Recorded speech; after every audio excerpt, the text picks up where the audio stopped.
Okay, so Sonic X Shadow Generations came out and it's great. Everyone loves it. It sold over 1 million copies in a week. It's just a good time. Now, I could do this like my other videos, ranking the levels from S to E, but that would leave the tier list looking something like this. So we're going to be doing things a bit more traditionally this time. We're going to be starting at the worst level and ending at the best. I'm not going to be talking about the challenge missions though, because even though they are mandatory, it's not like I can talk in depth about how beating Sunset Heights with one ring is peak level design. I just can't. Like, it's still good, but it's just not even comparable. Anyway, this is going to be a pretty casual video, so let's not waste any more time. Tokyo kind of disappointed me. The Amazing Westopolis remix can't distract from the fact that this level is just half cutscenes. And yeah, I get it, this is the movie level, but I'm here to play a game. And it's a shame because the parts of the game that you actually play are pretty good.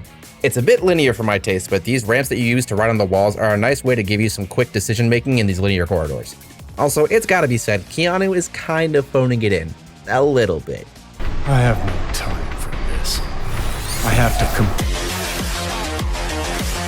I get what they were going for here. It's a very pretty level, very cinematic.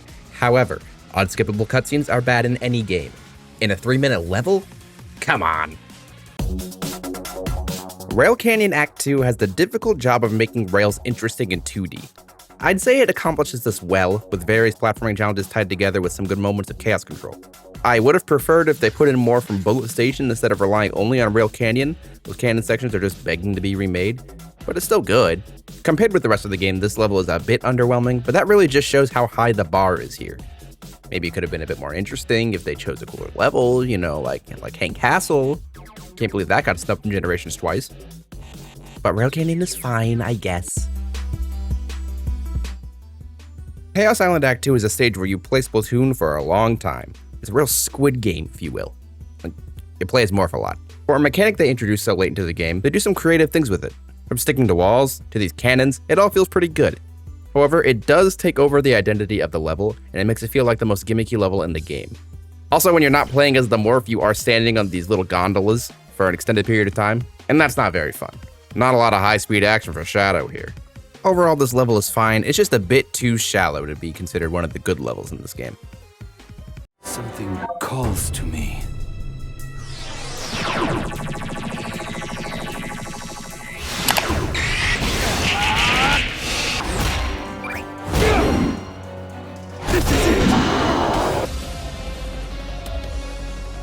Mephiles is a boss that would be a major highlight in most Sonic games, but here in Shadow Generations, he's good, but doesn't do too much to stand out. Don't get me wrong, the boss is well designed and jumps between phases quickly, but for being the third of 4 bosses in this game, he's kind of a pushover. With how short this boss is, the emphasis on the morph to do basically anything ends up making the boss feel a bit one note. You end up spending a decent amount of this boss just looking for the glowing orb so you can play the fun part, rather than actually paying attention to Mephiles himself.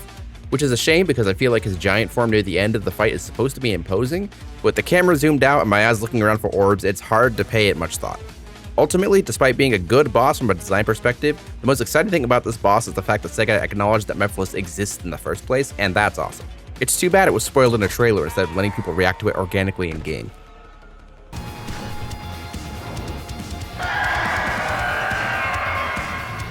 The Biolizard cranks the spectacle up to a 10, but the actual gameplay is pretty simple, being the first boss. Starting out as a brief reference to his first appearance, it quickly ends up to him growing arms and then attaching himself to the Ark for extra power. It just has that extra bit of presentation that sells it for me.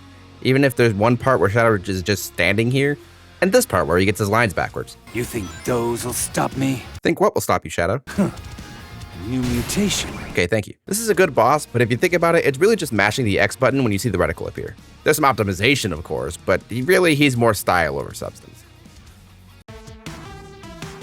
The Ark's second act suffers a bit from being the tutorial for the Doom Wings and the Chaos Spear, meaning the overall design of the level is very simplistic compared to other levels. A good majority of this level is just flying through the air and opening doors. They did add in the gravity tubes from Final Chase though, which is a nice reference that wouldn't exist if this stage was meant to strictly be a tutorial. They also get creative with the camera in a lot of these sections, and Shadow Generations in general does a good job of making each level feel a bit like its own mini journey without being too obtrusive. You'd figure taking some control away from the player to show off like this would make these stages feel worse, but it actually does a good job of showing that despite controlling in 2D, these are not strictly flat 2D spaces. The spectacle helps these levels truly stand with their 3D counterparts, and as the first 2D level in the game, I'd say this one accomplishes what it sets out to do. Radical Highway Act 1 is torn between being a final level and making the Doom Wings fun and interesting. On one hand, like Space Colony Ark Act 2, the stage just gives you the wings in a cutscene so that you can experiment with them right away. But on the other hand, there are multiple sections where the game takes the wings away and forces you to engage with the level design. The fact that you're meant to fly over half the stage is enough to put this stage a lot lower than the others in this game, but it doesn't help that the actual stage you're flying over would probably be the worst 3D stage even if you couldn't fly over it. It's either slow-paced and boring, an on-rails section with restricted controls, or it's a cutscene going through a looping getting launched by a rocket. Overall, I just wish this level was a bit more interesting, and it's really being carried by the rule of cool. With that said, this level's pretty good. Well, I know I sounded pretty critical. This level is good though, it just isn't as good as the other levels in this game. The Shadow Generations in general still has some of the best level design in the entire series, except for this part right here, where if you press this button, the platforms fall from above and push you down and kill you. Bad. Kingdom Valley Act 2 is a good example of how to make a more linear level design work in 2D. This level is very straightforward, there aren't a lot of shortcuts, but the main path is so good that you hardly notice it. This level also does a really good job with the camera work. It moves a lot for a 2D level, and it uses these movements as great moments of transition between stage sections. From outside the castle to the interior to climbing the tower at the end, it just has a nice flow. Speaking of flow, the music really should have been a remix of the water from Sonic 06 rather than the wind, but that minor nitpick isn't enough to hold this level back from greatness. Radical Highway Act 2 deserves recognition simply for being the only Act 2 in 3D, but it helps that it's a better level than Act 1 was. Since this is an Act 2, and players have officially gotten their bearings on the Doom Wings, they're free to integrate them into the level much more seamlessly this time around. Somehow, between the giant black arms tearing everything up, the gravity shifting around, and the highway being destroyed with pieces flying at you, this level isn't hard to navigate. You never run into a scenario where using the wings feels like you're skipping over a chunk of the level, and where you need to go with them is telegraphed well. With all this chaos going on though, it really is a missed opportunity to not have any iconography from the Black Comet. How is there not a single stage reference to Shadow the Hedgehog in the game about revisiting stages? And the Doom Ride? I mean, come on, Sega, you're just teasing me. The Doom Ride? How are you going to introduce a new Doom power and not even let me use it? Devil Doom might be the best final boss in the series. There are no gimmicks, you don't have to learn an entirely new playstyle, it's just you utilizing all of the abilities you've gained up to this point, while still having the spectacle necessary for him to feel like an imposing final boss. You could have used one more phase that utilized your base moveset instead of Surf or Morph, but it still ramps up in difficulty in a satisfying way. The only real issue is that every time you want to fight him again, you have to watch this very long cutscene of him dying. This is fine the first time, but this is one of the few stages that actually challenges you a little bit for the S rank. I just want to replay this boss more. Let me skip this! Sunset Heights is really well designed, like exceptionally well. This stage does what I love most about Sonic level design, and it's that it tells a story. You start out outside dealing with the Death Egg robos messing everything up, and then you head underground into the tunnels to escape, leading to one final robot at the end that you can destroy the arm of. Along the way, you end up playing the most dense 2D stage in the game, with plenty of shortcuts and alternate paths that you'll easily miss your first time through. From the presentation to the design to the music, it's exactly what I'm looking for in a Sonic level, and that's why it's undoubtedly the best 2D stage in the game.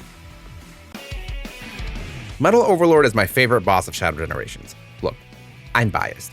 Metal Overlord is just cool. I have a soft spot for heroes, and although it would have made more sense for this to be a Doom Wings fight, considering, the original fight is in the sky, I still really like what they did here. They used the Doom Surf to its absolute fullest, and the base mechanics of the ability give it a constant forward momentum that the other bosses outside of Devil Doom lack. It even has a 2D section. I know people like that. Plus, What I'm Made Of is my favorite Crush 40 song. Like I said, I'm biased as hell, but still, it's fun. He's a robot dragon. I don't think I need to explain myself further. Rail Canyon Act 1 is miles better than the stage it was based off of. Would I have chosen it for this game? No, not at all. Hang Castle is right there. It's even dark and edgy like Shadow, like come on! However, as far as what we got, I'm impressed. There are plenty of alternate paths, even the alternate paths of alternate paths, and even if the Radical Highway break is mostly skydiving, the transition back into Rail Canyon is just so cool. Plus, there's still some level after we leave Radical Highway, and that's awesome. This is the only stage that does that, and the final train section is a fun way to round out the level. Gas control being used to outrun the little Rhino train so they don't change the rails is a fun use of the power, and that final area is a nice callback to the original level, even though running on top of it is objectively faster. It's just a fun time. That said, it could have been an even better time if it was Hang Castle.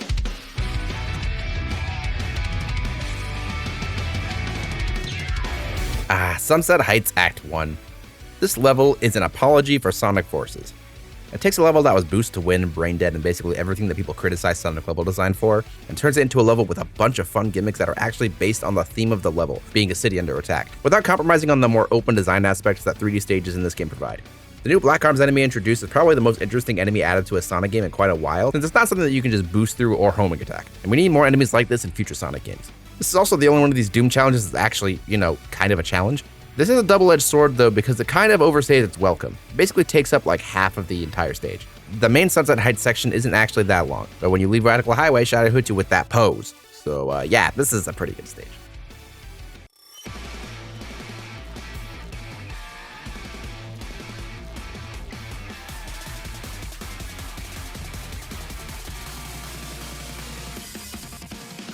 They really came out of the gate swinging with this one.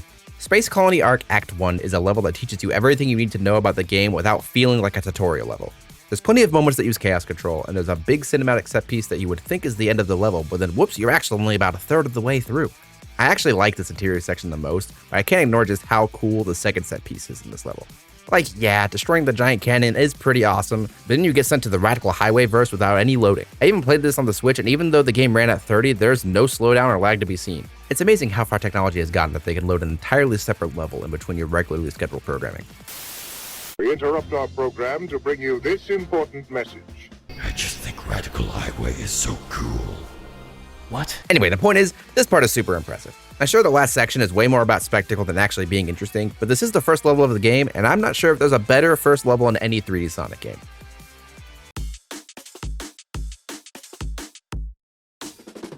Chaos Island Act 1 is really awesome. First, let's talk about the music. Can we talk about the music? I've been dying to talk about the music. Dude, people were hating on this music track when the preview came out, myself included, but 2 days later I'd listened to it like 10 times. And I think this matches how people think about Chaos Island before they really sink their teeth into it. The morph power is weird, and if you plan on only playing this level once and never touching the game again, first of all, I'm sorry for how much you spent on a 3-hour experience, and second, I can understand thinking that this stupid squid sucks. There's definitely a learning curve to this power that the others just don't have. That said, if you're like me and you have that specific type of brain rot that'll have you trying to do a specific jump 30 times because you know it can work, this thing is great. The level is very execution heavy, and it uses all of the tools and powers that you've gained to make the fastest path feel super rewarding, without making you feel frustrating if you haven't mastered it. Now, why is this level even in the game? Good question. We can all agree that Kingdom Valley Act 1 is the best level in the game, right? I don't think I'm going to get too much pushback on this one. This is probably the best designed Sonic level of all time. An eagle and a brief linear opening is all it takes before they just throw so many choices in the paths at you. And it's not like there's a wrong path versus a right path. All of these paths feel fun and engaging, with plenty of ways to jump in between them. Then you get to the Doom surfing section to learn the basic functions of that, and they start interweaving the surfing with the exploration and give you a section where you can either surf further or you can try to take some ramps to find other faster paths because you can't boost while surfing. Then after a brief combat section and some more surfing, you're brought to a big open rail area with a bunch of different paths, all leading to another surf/platforming section, and finally leading to the upside down waterfall section from the original Kingdom Valley.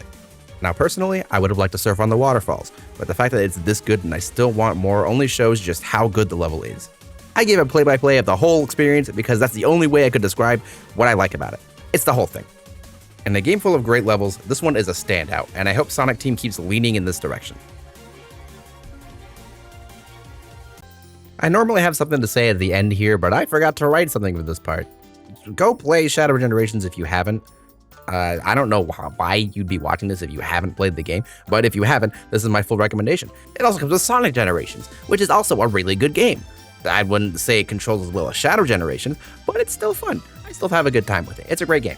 Anyway, like, comment, subscribe, do all those things, hit the bell so you're notified of every upload, and goodbye.